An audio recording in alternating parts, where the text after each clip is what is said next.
Hello, my name is Mary, and I will be reading to you Unlucky Jim. Jim thought he was the most unlucky boy that had ever been born. Everything seemed to go wrong with him. His outlook on life was particularly dark just now. For only a few minutes ago, his one and only glass marble had rolled down a drain.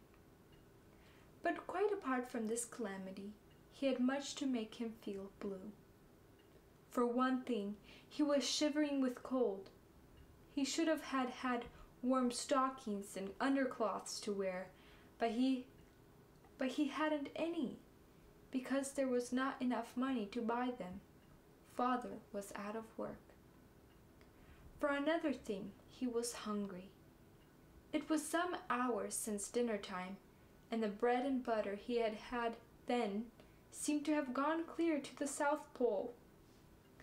As he trudged along the streets with his hands in his pockets, he saw lots of other boys and girls going into beautiful homes for their supper. He knew that he would have to climb up the dirty, narrow streets of an East End tenement for the little bit of bread and jam that he would get. Just then he passed a toy shop, all ablaze with lights and full of everything that might make a boy's heart glad. He stopped a moment and watched other boys and girls coming out with fascinating brown paper parcels under their arms. Jim jabbed his hand a little deeper down into his pocket and fingered his penny once again, his sole remaining wealth. How he wished he could buy something to take to his little sister, laying at home so sick. "If I ain't the unluckiest fellow that ever lived," he reflected. But the next day, his luck seemed to change. He was walking down the street near his home when a well-dressed lady stopped him. "Is your name Jimmy McKay?" she asked. "Yes, ma'am. Please, ma'am," said Jimmy, surprised and wondering what was going to happen. "Well," said the lady, "we have your name on a list at our church, and we want you to come to a special Christmas treat next week. Here is a ticket for you." "My word," said Jimmy, not knowing what else to say. "But what about Jane? She's my sister, you know. She'll be better by then. Perhaps she ought to come too." "I'm afraid we can take only one from each family this time," said the lady kindly. "We will try to take Jane next time." "Well, that's lucky and unlucky," said Jim to himself as the lady walked away. "Lucky for me and unlucky for poor Jane." Then a bright idea occurred to him. Perhaps he could let Jen go instead of him. He looked at his card. It read, "Admit barrier, Jimmy McKay only." "Unlucky again," murmured Jimmy. So Jimmy went to the treat. For the best part of the time, he forgot all about his troubles. Everything was so different, so very wonderful. He had never had so much to eat in all his life. After supper, they played games until it was time for the presents on the Christmas tree to be given away.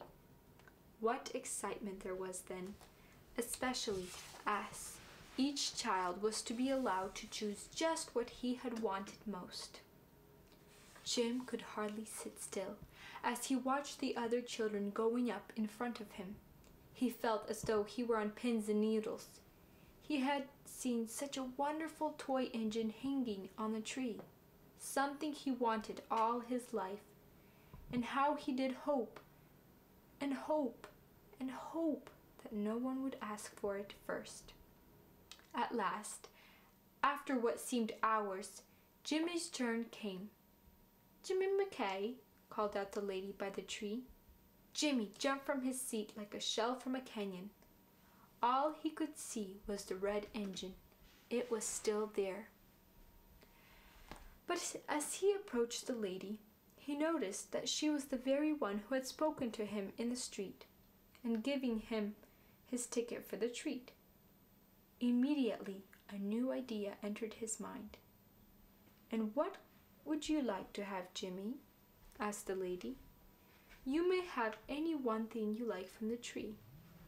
What an offer! Jimmy could scarcely take it in. He stood and gazed up at the sparkly, heavy-laden tree. Once more his eye caught sight of the engine. "Most of all," he said, looking up at the lady, "I would like the red engine. But if you don't mind, I'll take the fairy doll over there." Tears filled his eyes as he said it, but with great resolution he kept his face straight.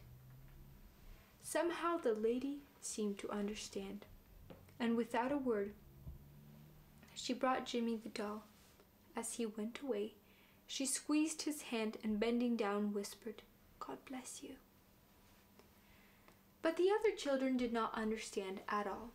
For a moment, all restraint broke down, and with whoops and yells, they announced to the world that Jimmy had chosen a doll. Some of the boys called out, "Sissy!" and others with superior air, "Imagine a boy taking a doll!" And the little girls said, "That was just the doll we wanted." Jimmy blushed. He couldn't help it. Finally, he became so uncomfortable that he put on his cap and went out with the doll under his arm. All the way home, he thought about the bad luck that seemed to have dogged his footsteps that evening. First, he had deliberately lost his engine, and secondly, he had been made the laughingstock of the whole crowd of children. If I'm not the unluckiest fella," he began. Then he felt the doll under his arm. At once his thoughts brightened, and his step quickened. A few minutes later, he was up in the little dark bedroom where Jane lay sick in bed. "I'm so glad you have come," said Jane. "It's so lonely here all by myself." "And what have you got there?" she asked, sitting up in bed and peering at the doll with eager eyes. "Is that for me? Oh, Jimmy, Jimmy, you are a dear." And Jimmy forgot all about his bad luck. A thrill of joy went through him as he saw his sister's delight. How glad he was that he had chosen the doll and not the engine. Just then there was a knock at the door. It was the lady from the meeting. "What?" began Jimmy. "I have come to say how sorry I am that the children were so unkind to you this evening," interrupted the lady. "They are sorry too, now. I told them why you chose the doll, and they asked me to bring you something for yourself. Here it is. Now I must go, for it is getting late. Good night." And she was gone. Jimmy gasped, and then opened the package. It was the engine. Then he danced a jig around Jen's bed, chuckling to himself and saying, "If I ain't the luckiest fella that ever lived."